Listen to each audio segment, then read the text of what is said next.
Hello, everybody. Kirk Spano, Investing 2020s. And today we are talking dividend opportunities. There's a big story here. We're not just going to throw out a couple of names. I want to work through the bullet points of the article that'll be up this afternoon and then go from there with some thoughts about what you should be scoping out. All right, first, as interest rates rise, that makes bonds more attractive to certain investors. Thus, interest in buying dividend stocks fall, and that generally leads to a fall in the price of dividend stocks. We have been seeing that go on now for a month or two, for sure, but it really started dripping down last year. We should be looking for bottoms in our favorite dividend stocks coming up here in the next month or two or three or four. The budget negotiations in Congress will probably drag on until the end of the year. We might get lucky and get something definitive sooner, but we'll see. Congress has never missed a good opportunity to fight about things, especially going into a presidential year. So, as the dividend stocks fall, the best ones will become bargains. Others will just finally become recognized as zombies. As I've said, there is somewhere between 100 and 200 zombie stocks on the S&P 500. Most of them pay dividends. So that means if they get into a position where they have to cut their dividends in an era where financing is a little bit more difficult and maybe growth is a little slower, maybe growth is slow forever, slow growth forever seems like a theme that we've covered. That means that those stocks will fall, but not rise again. What should you be looking for? I think you should be looking for stocks that are tied to the fourth industrial revolution, decarbonization, and solutions for dealing with aging demographics. If you can invest almost exclusively in those three ideas, I think you'll do very well. Now, for dealing with aging demographics, realize that some companies have run up on that theme tremendously over the last decade already, and that many of them didn't really do anything to help fix the problems. They just capitalized on expanding the healthcare market. Now with AI, what happens? Probably companies that come up with solutions for an expanding healthcare part of the economic pie are the ones that do best, and those that thrived because that pie was expanding will also have a problem. I want you to emphasize shareholder yield over dividend yield. I've been interviewed on that, and I've given interviews on that.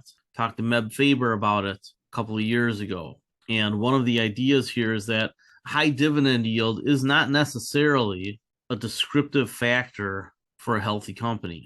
Many times a high dividend yield is a way of masking a falling share price or management that is leveraging the company up in a way that makes the balance sheet more dangerous. Now, along that path, they get bonus as shareholders buy the big dividend yield.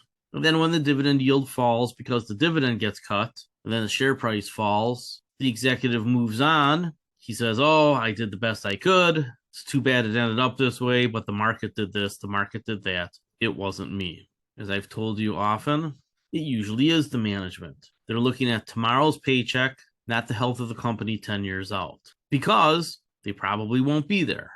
So they collect bonus, and then severance. That is the biggest threat to every big company out there, is that people who did not build those companies, who do not care about 10 to 20 years out, are just looking for 4 or 5 or 6 or 7 or 8 years of big income, and then they're rich, and then it doesn't matter to them anymore because they can live the rest of their life on the fact that they ended up screwing thousands of shareholders and probably employees.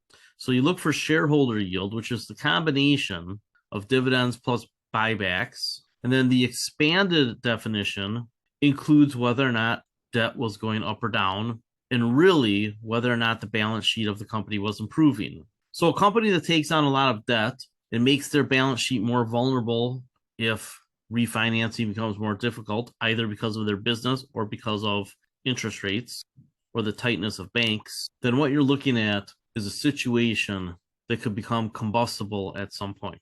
What you want to find are companies that are increasing their dividend and buying back shares, and the balance sheet is getting better, not worse.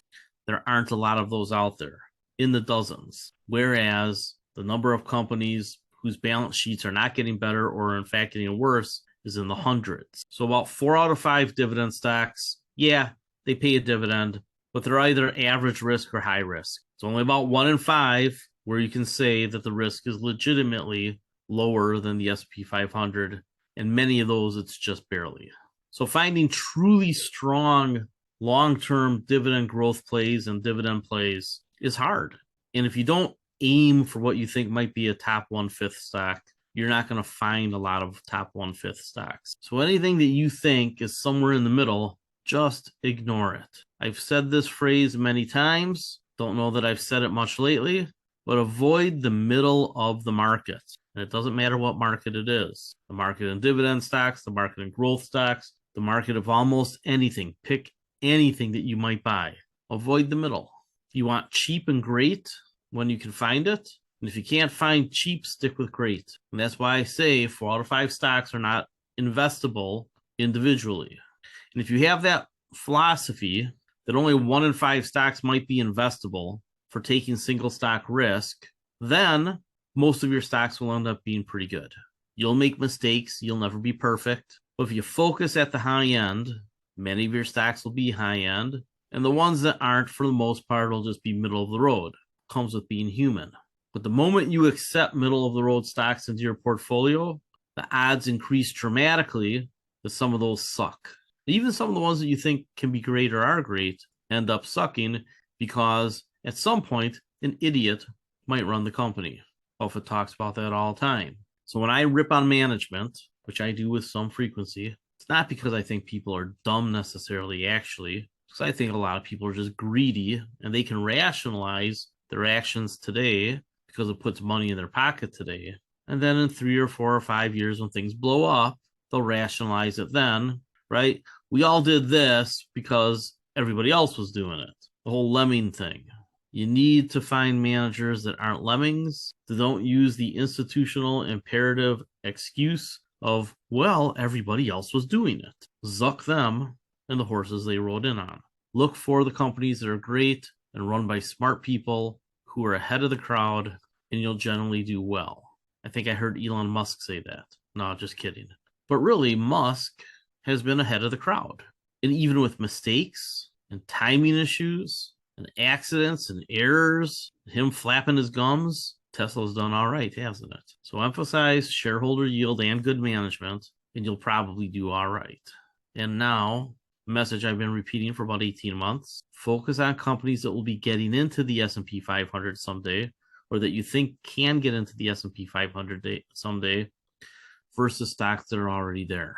Because a lot of the companies that are already in the S&P 500 are at the top of their S curve.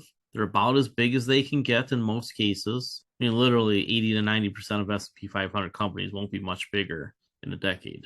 They've already gone through their high growth periods. We're actually finally getting some Justice Department action on companies that flirt with monopoly power. I say monopoly power, it's actually monopoly pricing power, because you don't necessarily have to have only one company providing a good or service. If you have a small group of companies, an oligopoly, that influences regulation and prices and competition, then they have monopoly pricing power. And that's what people get wrong about antitrust. You don't have to be the only one, but if you're in a group that controls a market, it's the same thing, essentially. Sure, you can say, oh, but what are they doing? Well, look at what they did. It wasn't just us, right? That's an excuse. Monopoly pricing power, look it up. So we want to look for the companies that are about to get onto the S&P 500, or we think can get there eventually. There's a lot of mid-cap stocks that aren't on the S&P 500, some REITs that I think will get there someday. And that's what I'm looking for. And remember, our punch card tells us that we should only own 20 to 30 individual stocks. If you're handling a big portfolio that is for both growth in the future, but you need some income today, maybe you get up as high as 40 or 50 stocks. Nobody should ever have more than 50 stocks, ever.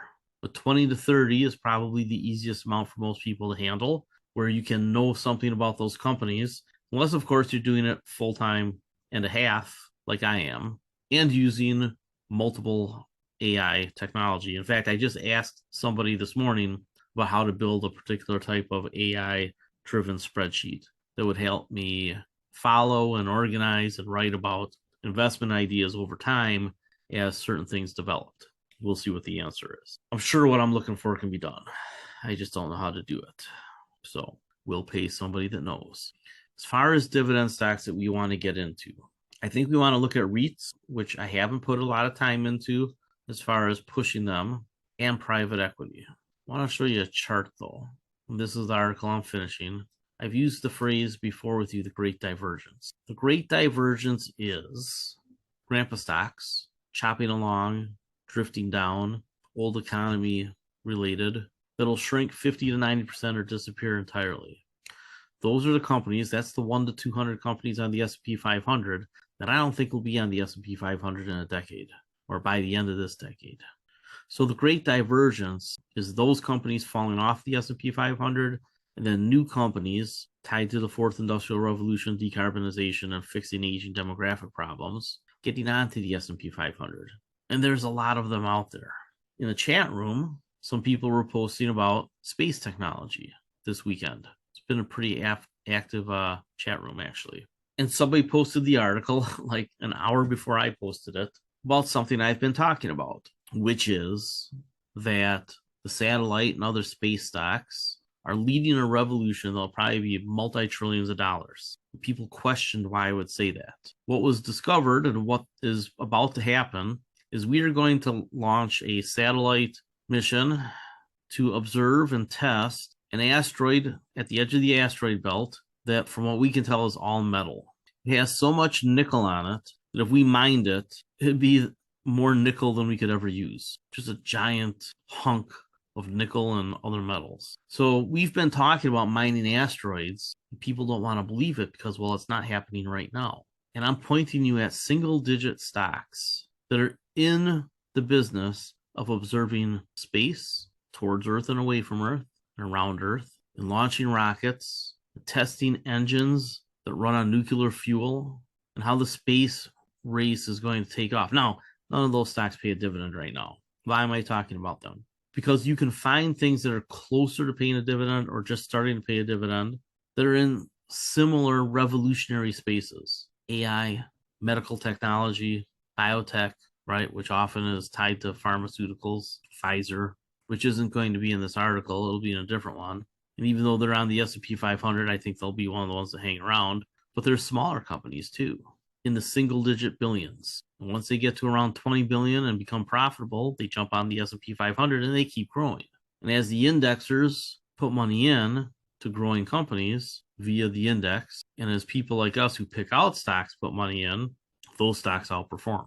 Again, you're trying to find great companies, top quintile, because nothing else really beats the index by anything noticeable with less risk, generally a little bit more risk. So you need to focus on this great divergence because this is where you're going to find your winners. Now, who focuses on this great divergence? Private equity firms do.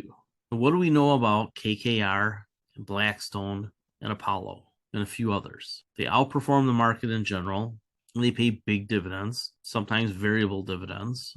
But when you compare those companies to the S&P 500, they crush it. So let's take a look at BX and KKR and Apollo. I don't know the symbol. Apollo. And there's others. Okay. Let's change this to 5-year chart. S&P 500 in the last 5 years, 65%. Of these stocks, 138, 188, 232. Was it just? Okay, so this is with dividends. Blackstone, last 5 years, 232%. Apollo, 188%. KKR, 138. SP 500, 65. So let's throw on QQQ, our index of choice. Thank you. There you go. Over the last 5 years, these private equity firms have even beaten QQQ. So QQQ beats SPY. The private equity firms beat QQQ. What do private equity firms do? They invest in the things I've been talking about just now. A lot of energy, a lot of real estate, but also a lot of new technology. A lot of private companies that are about to go public. And they pay out big dividends as some of these companies get monetized. What does monetized mean? That means that they get IPO'd or bought or something. They somehow go public or there's a transaction. private equity firm drops a bunch of money to the bottom line and they pay a bunch of it out. Remember, the management in these companies used to be part of partnerships. That's how these listed private equity firms developed. And now they're shareholders. Well, dividends are good for them too. That's how they can get some extra payouts beyond their obscene salaries.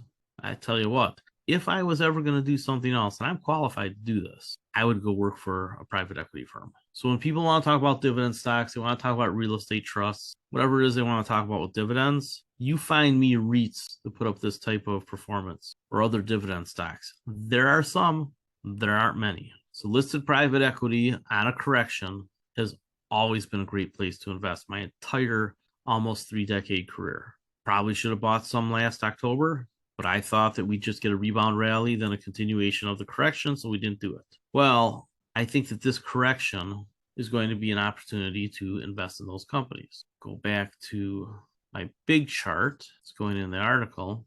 I think there's a pretty good chance that we see a stock market that is choppy for, roughly the rest of the decade, maybe a little bit longer. That doesn't mean that I don't think we'll see new highs. I do. I think we'll see new highs on the S&P 500 next year, probably Q3 or Q4. It'll be late. It'll be a rally in the presidential election. But I do think until the baby boomer crisis happens, and it's going to happen sometime towards the end of this decade or the start of the next one, the risk of seeing the S&P 500 drop down into the 300s will be there. I don't know that we'll break out of this range right here for over a decade. So that means that people who invested in here and here could end up seeing a round trip. And all those indexers are just nibble in, nibble, nibble, nibble, nibble, nibble, nibble, nibble, nibble, nibble. They might see average returns of 3 or 4% when you figure dividends and dollar cost averaging from the early 2020s to the early 2030s. I think indexers are the fuel for stock pickers. I don't think there's much doubt about that. We've seen what indexing has done to the markets, how price discovery has changed to being more event driven than fundamentals driven. I think rewind. Did you hear what I just said? Price discovery is more driven by events than by fundamentals. Events drive emotions. They drive people to click, click, click, click, click, click, click, click, click, click, click, click, click, click, click, click. And that's when you find your opportunities. Right now, for the first time, and I don't have the chart up, we are seeing more put buying than call buying. What do I always tell you when the price of puts gets super low? Probably buy some cheap insurance. I carried some over the summer. I'll try to see if I can get back into it. Maybe through December contracts, maybe year-end contracts. I bet those are out there. Haven't looked yet. But now the calls are getting cheap, right? I was telling you to sell calls a couple months ago as insurance, a way to reduce your risk and bring in some income. Now I'm going to start telling you to sell puts in the next few weeks because of what I think is going to happen at the Fed meeting. But even if we get choppiness because of the budget negotiations, that's okay. We can use the rest of this year to scale in. There's no point trying to predict what Congress is going to do. We have a rough 4-month window where they're going to have to figure some things out. You just dollar cost average and you scale in during that period because it'll be pretty close to lows at some point. If you're collecting premium, you do pretty well. The other trade in spots with certain companies that have catalysts lined up is to buy calls. Again, nothing to do with dividends, but just market dynamics. Going back to selling the puts, some of these stocks that are getting beat up, some of the private equity firms that have taken a step back, and some of the REITs that we like. The 5 REITs on my list, 4 out of 5 of them are down. Haven't bought them yet, except for Stag. We had a starter position in Stag, 2 years ago? It's been a long time since we introduced Stag. Don't talk about it much, just kind of sits there, right? Choppy, choppy, choppy, choppy, but you can tell that the trend is up. At some point, this company develops less real estate and just starts collecting rents. And then you get that ramp up. It hasn't happened yet. This is a harbinger. We're probably going to see Stag in the 50s or 60s in the next few years as the onshoring or reshoring slows down. Because eventually it will, right? Limitations on labor, limitations on real estate with proximity to cities to have the labor. I can tell you right now, in looking at major cities around America, and I've been to a bunch in the last couple of years since COVID ended, looking at Milwaukee.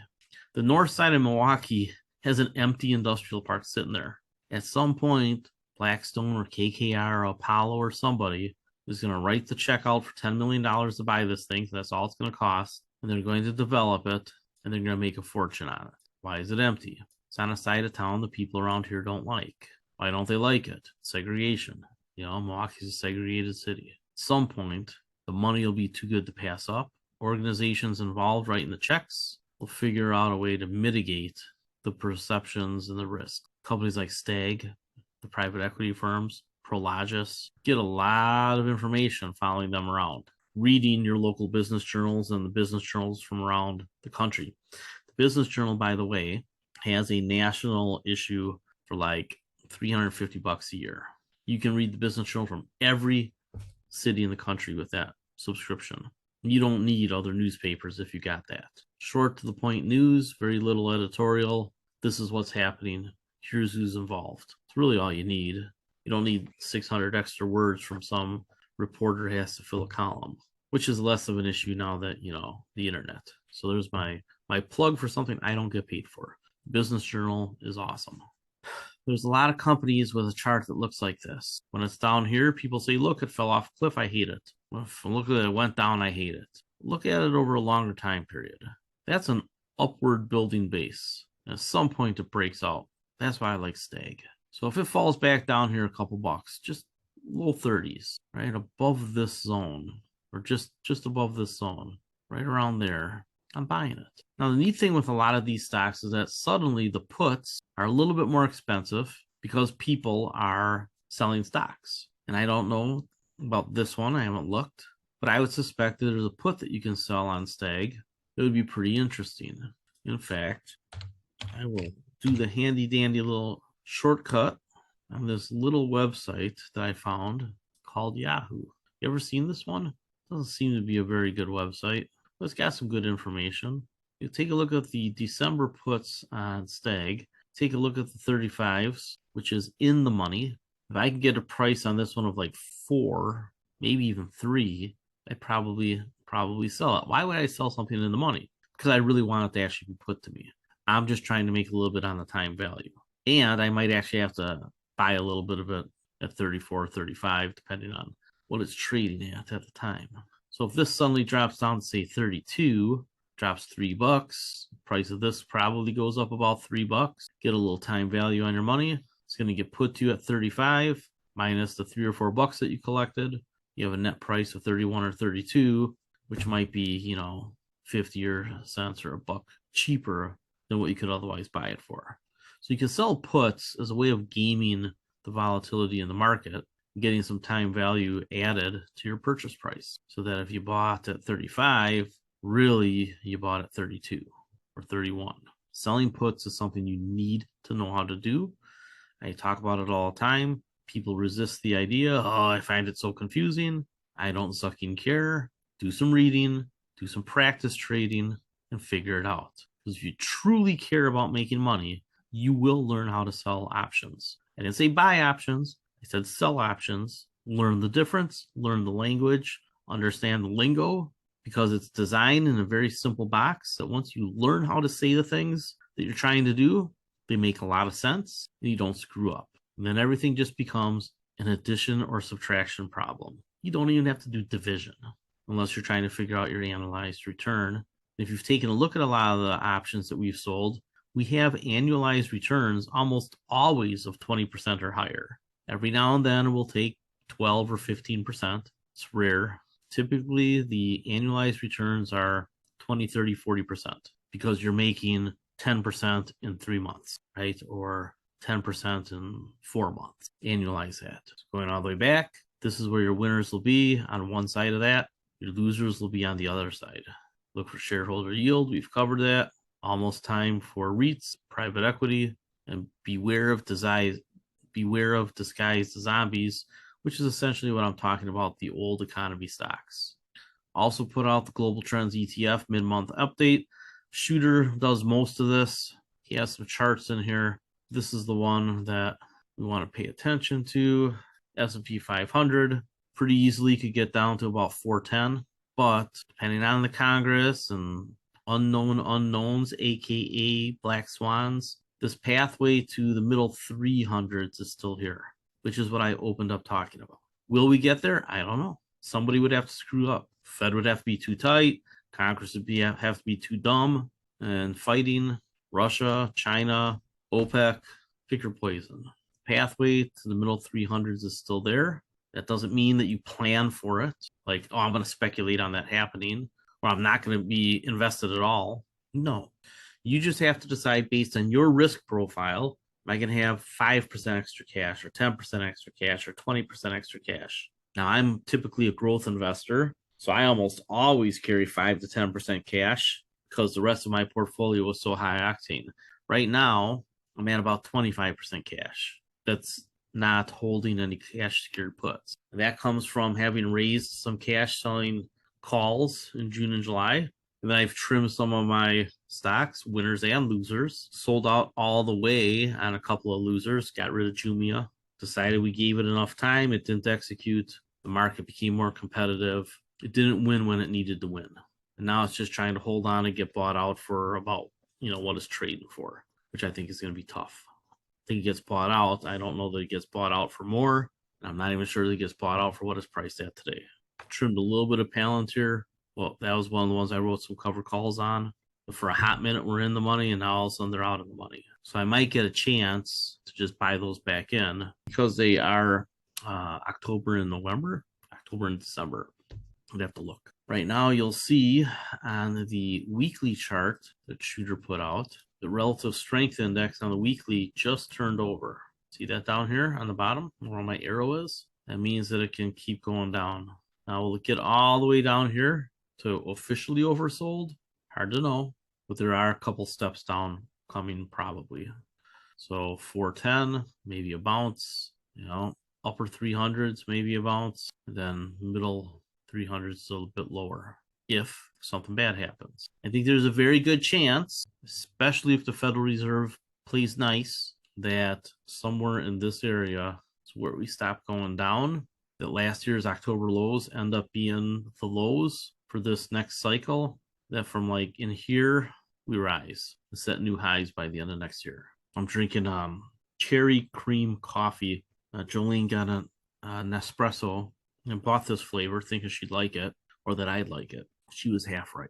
She hates it. I like it. She used to work in a place called Door County, which is known for cherries. And she was like, during those summers and years that I worked in Door County, I had cherries Jubilee. I had cherry jam. I had cherry salsa. I had cherry this, cherry that, and cherry the other thing, and cherry pie. She doesn't really eat cherries anymore. So I get them all. So I'm drinking this coffee because we've had it a year and I should probably get it gone. Anyway, probably expect this market to correct to around the low 400s on the S&P 500. I think the only way we set new lows is if something really bad happens. Then we'll see. There's another scenario. It's the one that I've been putting out. What if this really is a gigantic bubble that needs to burst? Now remember, Grantham has gotten some bubble calls right. He's called every bubble and he's been right. But he's also called bubbles that weren't bubbles. Is he perfect? No. Is he excellent? Yes. Could he be right that the S&P 500 is going to come back down in here somewhere, the middle 200s, or even lower 200s on SPY? He could, but I don't think you can bet on it. Time and inflation fixes valuations. And with how powerful the Federal Reserve is, and they are very powerful, most powerful financial entity on the planet, they might be able to create a long enough stretch out that we never get way down here into the Jeremy Grantham Armageddon zombie apocalypse zone. We just might see prices in this area several times over the next rest of the decade plus. I think that something along these lines is the most likely scenario. So if you're an indexer, beware. If you're an old economy stock investor, beware. If you're looking for great growth investments that pay dividends, they're out there. And that's what you look for. Don't look for static companies that are paying a big dividend, because at some point, static turns to negative and then those dividends get cut. You need to have underlying growth to support a dividend. At least enough growth to outpace inflation of 2 or 3%. This period out here, I think, will be deflationary. We'll talk about that in coming years. It could happen sooner, but I think late 2020s. I've seen studies that say 2026 because of COVID, because of financial engineering. I'm sticking with my original thesis, which I wrote way back in 2012 and 13, that the boomer retirement crisis is the end of this decade, start of the next one. And the arguments you're going to hear about the collapse of America between now and then are all going to center on U.S. debt and how we have a crisis in U.S. debt. It's bullshit, but it's a useful argument for the government. As I've explained over and over again, the U.S. government ran deficits to grow the economy, not only here, but abroad. And because if they hadn't, the dollar would have been so strong that it would have crushed everybody else in the world, which would have, of course, led to war. So we hold the dollar down. We did it through deficit spending. We'll be able to do it through deficit spending and bailing out the boomers at some point for maybe another decade. But eventually, the millennial dollar takes off. In a world where billions more get to their equivalent of a middle class, and then they shoot for a higher middle class and a higher middle class. In a world where commodities get cheap suddenly because we realize that the mines that we have are enough to get by until we're mining asteroids, and the fuel that we have becomes less important because our transportation and energy systems don't demand them in the next decade or two. You suddenly have a world, it'll be late in my lifetime. I'll be in my 70s or 80s. The standard of living is higher. Growth is different. It's way more Star Trek-y or Atlantis, building cities in the water, changing the global water picture, right? A couple decades from now, the Arctic is melted. The Antarctic is largely melted. Ice sheets all over the world have poured into the oceans. Weather patterns have changed. We have to figure out how to survive and gradually fix it.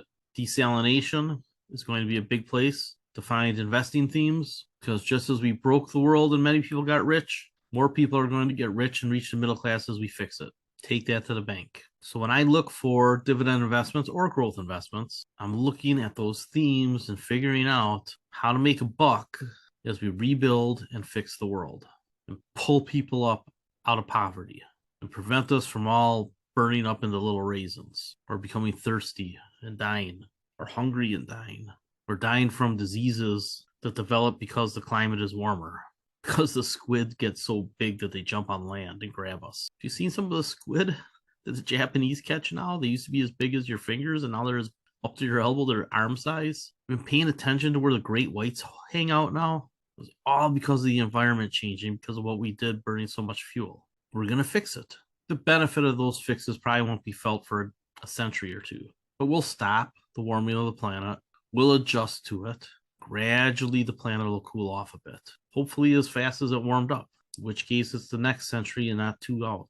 All along that path, and you should teach your children this and grandchildren this, the path to improving the planet makes people rich. Be one of them. So in the short run, take a look at private equity firms that I'll show you and the handful of REITs that I think will benefit from these major secular trends. I've got an article coming out that talks about a very loved REIT that all the other articles I think are positive, and I'm going to give it a very hearty meh. If you own it and you're old and you want to hold on to it, fine. But if you're looking for a REIT that'll actually make money over time, ignore it. A lot of stocks in the ignore file, right?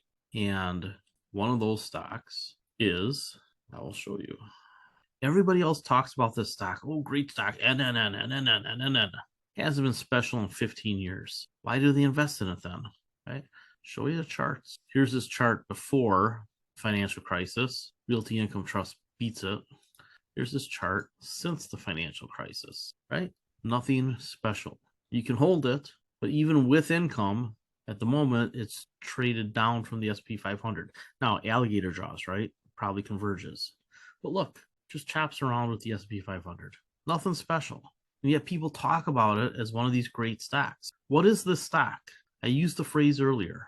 What is this stock? It's what? Where is it? In the market, where is it? It's in the middle. It's the middle of the market. Why the zuck would you own it? All right. I tried to give a circumspect view of how we're going to find dividend opportunities. And it's way more than saying the yield is 7%. Or writing an article title, oh, the best 7.2% dividend I've ever seen. Buy this great 8% dividend yield. When you see headlines like that, you don't have to read the article. You know why? Because they're already pointing you in the wrong direction on how to look at a stock. They're just trying to sell you something. They're trying to be a cheerleader. And it's because people buy cheerleaders, right? Everybody likes cheerleader. Sports fan, right? Save the cheerleader, save the world. Anybody know that reference? A lot of the articles that you read, 4 out of 5, are cheerleader articles. Well, I know some very smart cheerleaders. That's not exactly their stereotype, is it? So until you find somebody that breaks out of the stereotype, pretty much ignore them. All right, I'll get this published today. I have 3 other articles that I will actually publish before I leave for vacation tomorrow. We're going to talk about dividend opportunities. These 2 are for when I get back. I've got the CEO interview with Spire Global going up on the Seeking Alpha side, the Realty Income article, and if I can get it done, I'm going to do a macro dashes. I may or may not get it done. It's in here somewhere. If Powell kills employment, he kills everything. That might have to wait till I get back. So there's not any webinar on Thursday. Have some fun, read a book, go outside. It's 1,000 degrees where you are, jump in a pool. But otherwise, enjoy the dog days of summer. Figure out which dogs you want to buy, which dogs you ought to get rid of. All right, Kirk Spano, Investing 2020s. I'm going to try to use that tagline a little bit more. I listened to a podcast called Poker in Your Ears. Just listen to the intro. It's a great intro. If you want to listen to the show, go ahead. But I'm trying to figure out a way to be as catchy as them. Help me figure it out. All right, have a good rest of the week.